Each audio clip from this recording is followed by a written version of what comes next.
On this Monday, a wild week for NFL so far, from Thursday night's season kickoff 1 for the record books to Sunday's game. As far as our hometown heroes and our two teams, 1 win, 1 loss. Here to break it all down for us in case you weren't on the couch, which I know every guy was on the couch. Mike Bako from DailyNational.com and radio host Joe Spano. So nice to have you guys here. Good morning. So let's talk Jets-Giants.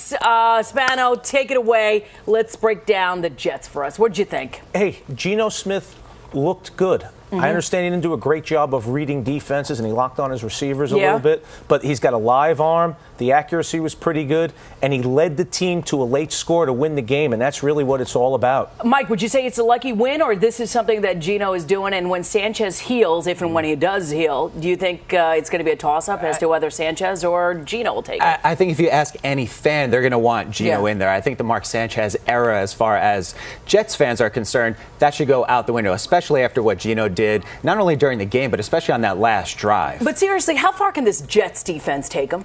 Well, the defensive line is very good. The corners are very good. Rest of the defense has questions. Yeah. If they can't produce long-term offensively more than they did on Sunday, it can take them maybe to 8 wins, but certainly not a playoff berth. All right, let's talk about the Giants. Sloppy. What was going on with the G-men?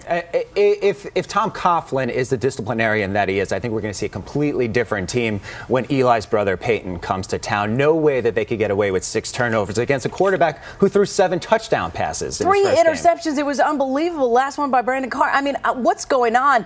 Do they bring back Brandon Jacobs?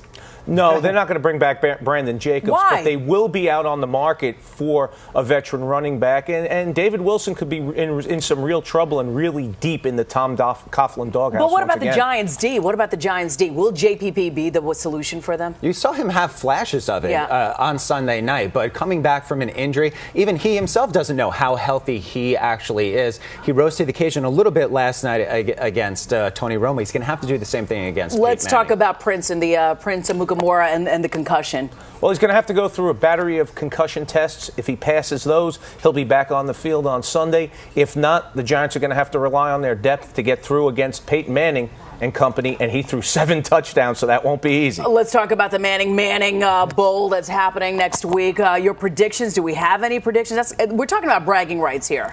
It's bragging rights inside the family, but no way the Giants can go down 0-2 in a division that has so many stellar teams like the Eagles and the Redskins playing against each other tonight.